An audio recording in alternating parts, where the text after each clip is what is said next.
just short, I should say, of midnight East Coast time. We are with you here on ESPN2 until the bottom of the hour. Jalen Rose is going to join us from Boston in just a minute. It's in Boston where Golden State, powered by Steph and Curry, grabs Game 4 to even their series at 2 games apiece. Steph Curry injured that foot in Game 3, but said, I'm going to play in Game 4, and play he did. If you were with us a little earlier, he told me that he wanted to come out and play with a demonstrated intensity. Let everybody in the building know we're here to play, and I'm going to let you know. Here's Steve Kerr on Curry's hot start. What's been the key to Steph Curry's hot start? He's really good at basketball. There you go. He is that. 19 points, 5 boards, 2 assists in the first half.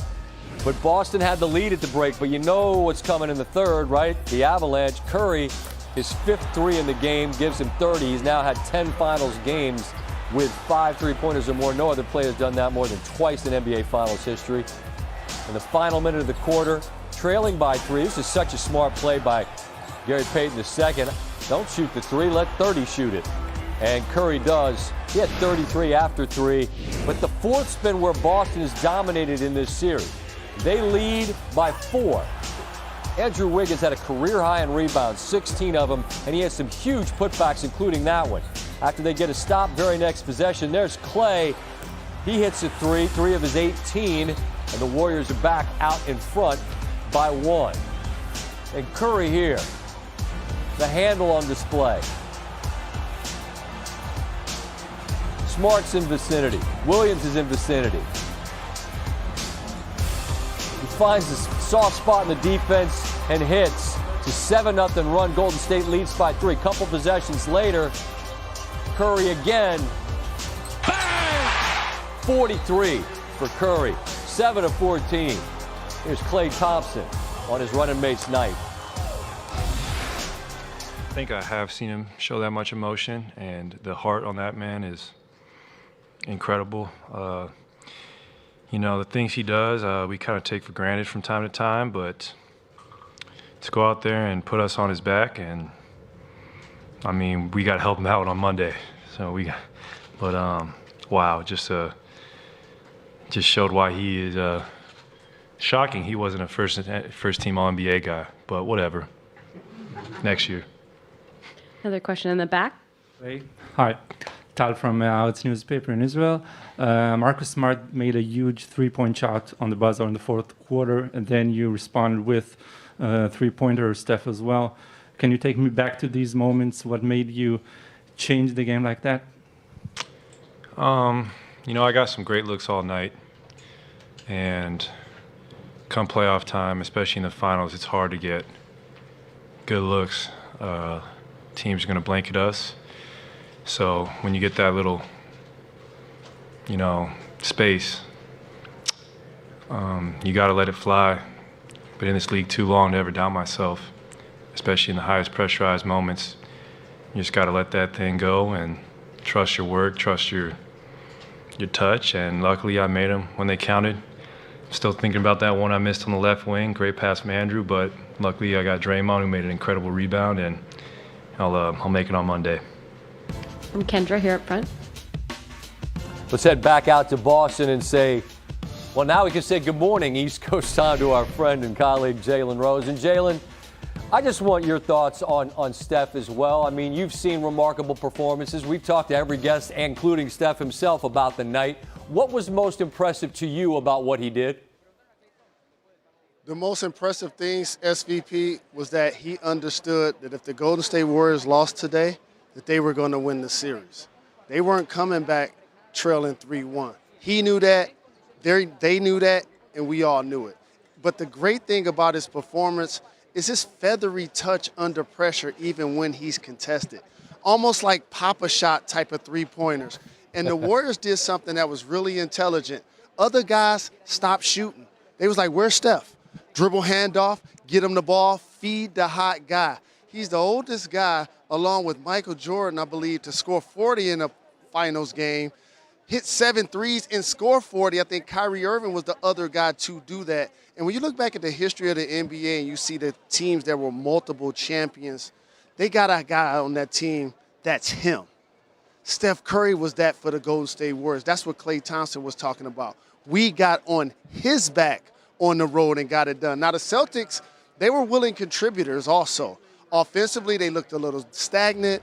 They looked a little confused. Marcus Smart was open for a reason. He wasn't able to knock down a couple of those shots that they were giving him. And all of a sudden, they were down 1 or 2 possessions, and they seemed desperate. It was like they were going to go for the three, go for the home run, go for the home run. They stopped jabbing. And also, where were their best players when they needed them the most? In particular, Jason Tatum. That's when you need that guy who was ascending when he beat Kevin Durant, when they beat the Milwaukee Bucks, when they beat the Miami Heat. They needed that guy for the Boston Celtics, and Jason Tatum, they didn't have him in particular in the fourth quarter. Jalen, I think we can make stats or a performance tell the story we want them to tell. But I wonder if in this fourth quarter that this championship DNA that the Warriors reference so often and the familiarity with the stakes and the stage didn't reveal themselves to some degree. How much do you believe that that was what we really saw in those final 12 minutes? Well said, boom, because coming into this game, we know that the Golden State Warriors avalanche teams, as you mentioned earlier, in the third quarter. Right. But the Boston Celtics were plus 40 coming into tonight. In the fourth quarter, they reverted back to the struggles they had in the regular season late in games. No ball movement, no cutting, settling for threes, getting turnovers, losing Steph in transition, losing them in half-court situations. And the Boston Celtics will look at this as a loss clearly. But the Golden State Warriors and Steph Curry, they took this game on the road tonight. I'll close with this thought from you, Jalen. Boston now knows in order to win this championship, they have to win a game in Golden State. But they already have. And so even though they lose home court tonight, they fly to the West Coast for a Monday night game knowing, look, we got to win this one or Game 7 if it's necessary. How much does it help when you've already done something that you now need to do again? That corporate knowledge is going to be there. That confidence is going to be there. And I've been to the Celtic games these last couple of rounds, and it seems like they've lost a home game that was head-scratching. They did this in Game 6 against the Miami Heat, but as you just alluded to, have still found ways to go on the road and play well. But again, on the road, your role players probably not going to give you the kind of performances they give you at home. So that means Jason Tatum and Jaylen Brown have to be the catalyst if they're going to find a way to get another game in Golden State. Jalen, appreciate you always. Be well until next time, all right, my friend? Appreciate the love. Thanks a lot. SportsCenter on the road is presented. So Stephen Curry's now hit at least 5 in all 4 games in this series. That makes it the longest streak in finals history. 25 threes this series, the most ever through 4 games of the NBA Finals. He's responsible for 6 of the 7 highest totals in finals history. So that's the happy side of the equation. As for Boston, Marcus Smart, as Jalen was just alluding to, open for a reason, couldn't knock down some shots. What went wrong for Boston? Execute late down the stretch. They went on a run early on in the third. We sustained it, made a run of our own, and after that, we just couldn't execute. On the right side, third row. For both of you, John Corrales, Boston Sports Journal, what happens late in the games when the offense tends to slow down? It seems like earlier in the game, the offense is really popping. You guys are getting a lot of opportunities, but later it tends to just kind of slow down. You guys are getting shots later in the shot clock. I think we just kind of got a little stagnant. Everybody just kind of standing around looking at whoever had the ball and trying no player movement, no ball movement. We just got to do a better job executing down the stretch, and that's the difference in the game right there. Gary Washburn, second row in the middle. Marcus, there was a play, maybe the second quarter, where you were dribbling, and like Derek said, everybody's looking at you, and you're looking at everybody to move. And I know you talked to Ime about that. How tough is it to kind of, when you kind of see that the offense isn't rolling, to kind of jumpstart it and get it going? Because it seemed like tonight you never quite got it, the offense never quite got going. Yeah, like Derek said, we got ball watching the guy with the ball instead of just moving like we've been doing. You know, with the ball handler, it's kind of hard because you're trying to tell everybody to do something while, you know, making sure you still see the play with the guy in front of you, and you know, you've been taught to make a play. So for us, is, you know, we just got to move. Plain and simple. You know, if the ball gets stuck and you see it, just go screen somebody. But we have to move. We cannot let the ball get stagnant and let them load up on us. Tim Legler, as promised, is back. 13 of the 21 field goal attempts for Boston in the fourth were threes. Smart had some wide open looks. They just didn't go down. And look, it's really easy to nitpick this because the shots didn't go. If they do, maybe it's a different story.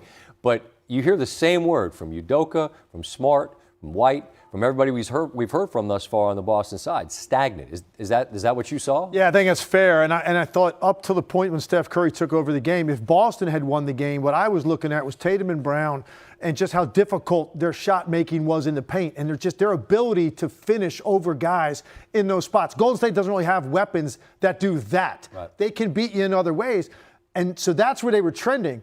They really got away from that in the fourth quarter. Now, some of it is Golden State's defense. Some of it is you start to feel the pressure of what Steph is doing, and you're gonna match that. So you're standing around a three-point line, ball comes your way, you're gonna let it fly. Some of those are clean looks too that they made earlier in the game, but not with that kind of pressure on their shoulders. Because Scott, what you start to feel when Steph Curry was doing his thing in the fourth quarter, Boston starts to feel the enormity of letting this game slip away. So those shots, you saw the numbers in the last 5 minutes. I mean, 17-3 is the tally in the last 5 minutes. There's a reason for that. Good defense, but it's also the weight of what's happening in front of you, particularly when number 30 is doing that on the other end of the floor. And just give the Warriors all the credit in the world, man. That's a championship team tonight. Tatum had just 3 in the fourth as well. That's that you're hearing. Like, we want to see that Tatum. He did have 3 in the fourth.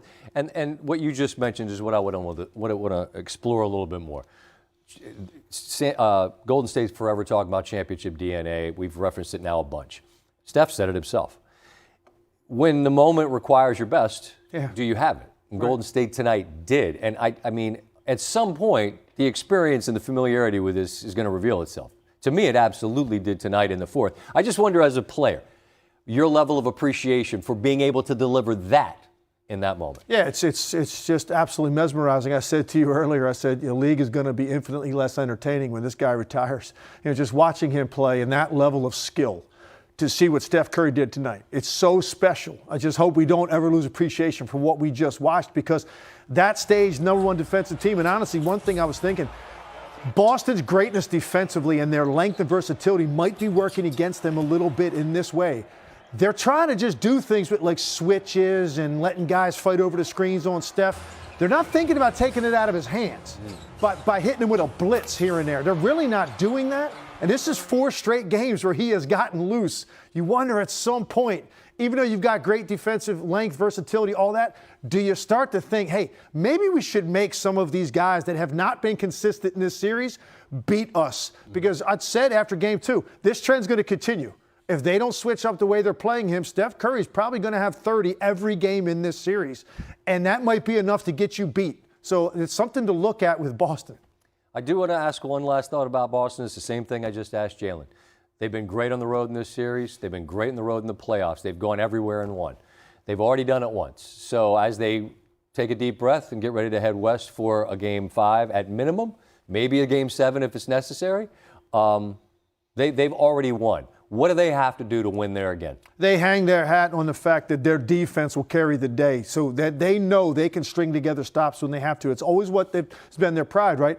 But now they've got to make some adjustments on some of these ball screens with Steph Curry. It's that simple. So that, to me, is a little tweaking. And if they just dig in, because we don't think we need to do that because we're that good individually defensively, they're going to lose this series because Steph Curry is going to be that great, I believe, the rest of the way. So look for an adjustment there. The thing that Golden State has to really rely on now, you say, hey, look, if they start doing that, other guys maybe start to get consistent. Poole and Clay and Wiggins and Draymond Green maybe makes an appearance offensively in this series.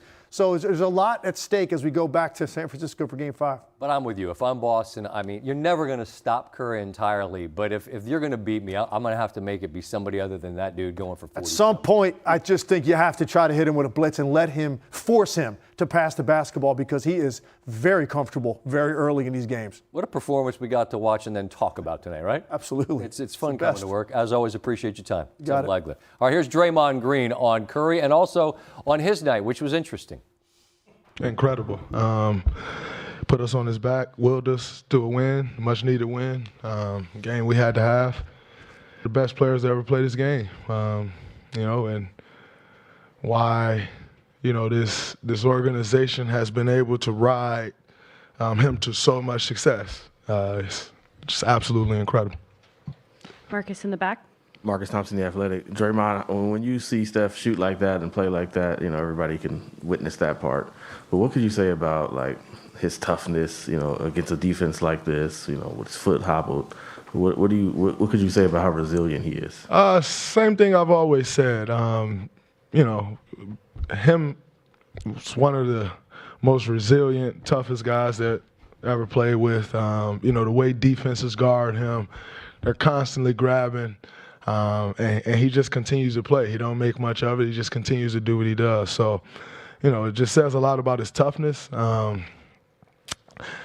and his competitive nature and what it truly means to be a winner.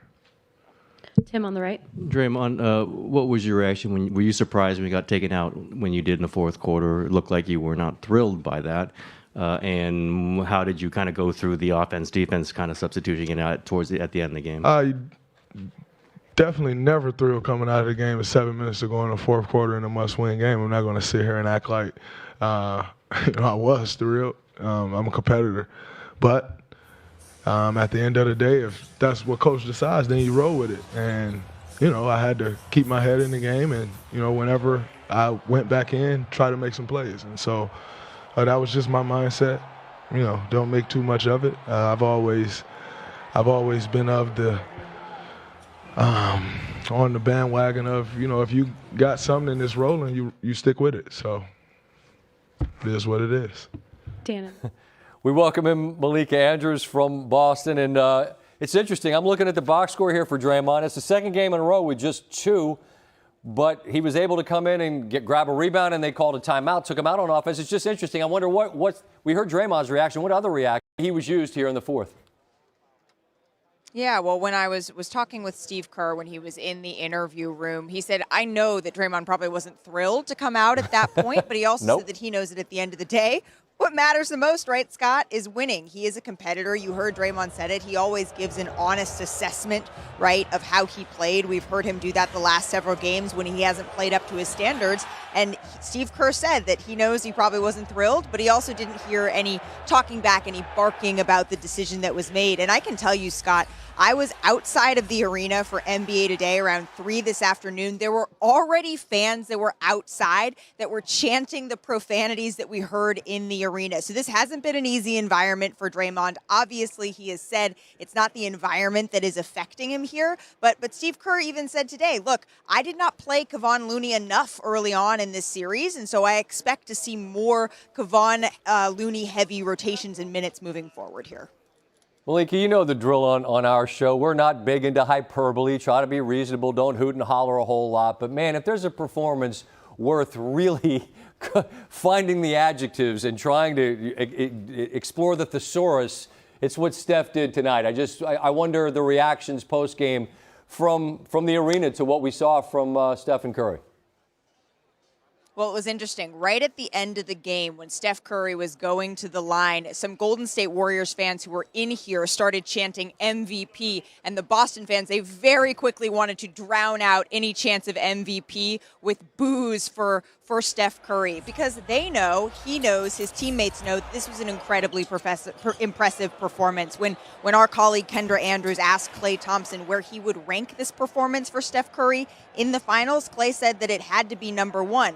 But Klay also said that he knows that on Monday, they're going to need to give Steph a little bit of help. It didn't look like his leg was hampering him at all. He was moving around with ease, although Steve Kerr joked about that a little bit, that he was laboring when clearly he wasn't, Scott. But this is something where Steph was incredible. His teammates know it, and now they're tasking themselves with stepping up on Monday because they know it can't just come down to hero basketball every single game, even though Steph Curry is able to do that and put them on his back. And you can't win a series if you can't win back-to-back games at some point, right? I mean, that's been the interesting thing about this Golden State team. You have a performance like this, but then they've had some absolute clunkers getting here. I mean, the night in Memphis obviously is the one that stands out above all others. So just the mentality from Golden State's side about trying to take this on the plane with them back and capturing momentum. What do they have to say about that? Well, not only has Golden State struggled to do that, Boston has struggled to do that, and Boston has been impeccable coming off of a loss. They have been able to turn things around here. And so I asked Klay Thompson about that, and he told me, you know, one thing that we have found confidence in now is we have re-secured home court advantage for now. He said he knows that Oracle is going to be rocking. He got a little bit introspective, saying that he knows that a year ago at this point, he wasn't even running. And so for him to have that sort of motivation, you could already see the laser focus. He was trying very hard not to look too far ahead into a Game 6 or a potential Game 7 in a championship. But you could tell when I was watching them at the podium tonight, there was an air of the job very clearly isn't finished. They're going back to San Francisco with everything all tied up.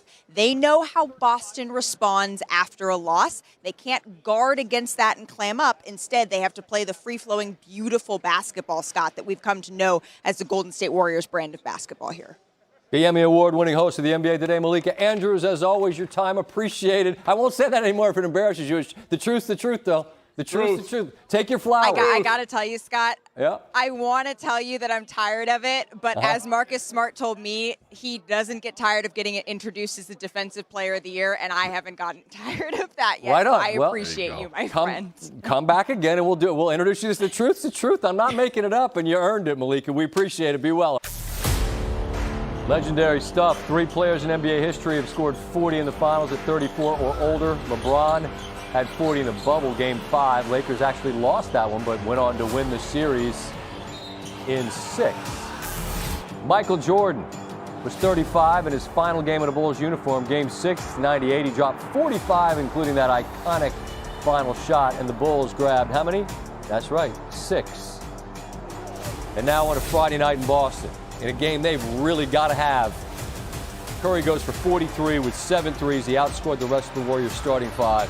Oldest player to do that in the finals since that Jordan game that we just saw. It's huge. We wouldn't have won without him.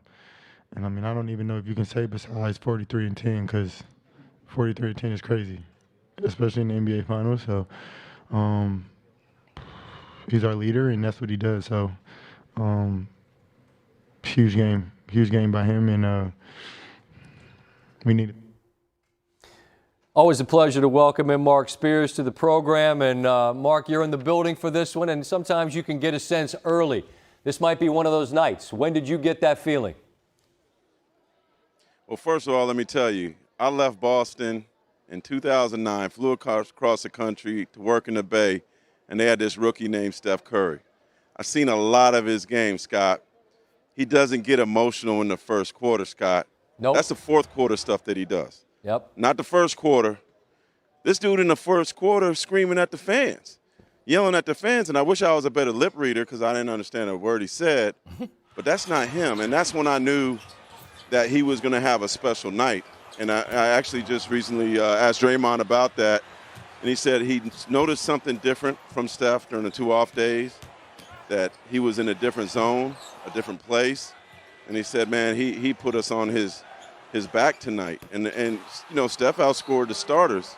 Right now it looks like Stephen Curry and the Miracles, and he's a religious man. So this is a special performance from him. I agree, and it's funny. This is a different level. I joked with him earlier that, you know, he hit him with the Bernie Mac. You don't understand. I ain't scared of you. I don't know what he said for sure, and he laughed as well. But I took the exact same inference that you did from that, because you just don't see him be that demonstrative. But he said, look, he needed to be outwardly emotional and let that building know we're here to play. And he's had insane performances, and he's got a resume that's a mile long, right? But in your mind, where are you putting this on the list of his great performances? Well, in terms of the finals, I can't really think of a notable game, right? There have been great games, but nothing Jordan-esque, you know, LeBron-esque. Bird-esque. This was it. This was that special game. And Boston, I think, had an opportunity to really lock the series down tonight. But I think Steph senses the moment, senses the time, senses that the window perhaps is closing, and this could be his last opportunity to get that MVP. And the way he was emotional at the end of the Western Conference Finals, I know he won't say it, but I could sense that he really wants his MVP trophy bad, because that's the only thing that's missing in that trophy case. And that shuts up the haters, and that shuts up his fans who keep crying about it and whining at the reporters who voted for different people. But I just sense that he knows that he has to take it to another level in order to win this championship, and he got 3 games to do it. Well, all those jokers that all they want to do is fire on Steph for not having that MVP, man, if he gets that, then they're going to have to find a new act, because it looks like he's trending towards that. I don't know who could possibly win the MVP for either team the way he's played thus far through 4. Mark, I know you got an early wake up and a long flight back to the West Coast, so travel well, and until next time. I don't sleep good on planes, man. Not me I don't either. sleep No, good on planes. it's hard for big fellas, man. It's hard for. Don't step over this, man. Let him rest. Let him rest. Yeah. We'll see. I'm going to put the little eye thing on and try my best. All right, Mark. Be good until next time, all right? All right, brother. We appreciate you. All right, what do we got? Jason Tatum. He's just, where am I looking? This is the jib. Here we go. It's the industry term. Jason Tatum has just sat down. Here are his thoughts on tonight's game. It's tough. I mean, you got to give them credit. They played well. You know, they hit some big shots, things like that. You know, we obviously felt like we had put ourselves in a position to win the game. And, you know, it's a lot of things that we wish we'd have done differently. You know, especially on the offensive end, I think we just got way too stagnant late in the 4th from everybody. But it's a new series, so the best of 3. Get some sleep and get on this long-ass flight tomorrow. We'll stay on the left side, 6th row. Jason, Mark D'Amico, Celtics.com. They're really packing the paint when you get the ball in your hands. How do you think you guys can create some more space for you to score in the paint? I know you're driving and kicking quite a bit, but how can you guys create space for you to be able to score? I don't think that's the problem. You know, I feel like I can get my shot off whenever. It's just making the right play throughout the course of the game, and not necessarily just staring. You know, sometimes we get it, you know, and then we all did it at times. You know, just got to move. You know, I think that's when we're most effective, when everybody is moving. You know, we move the ball really well, but it's hard to move the ball. You know, we're just kind of standing there. Game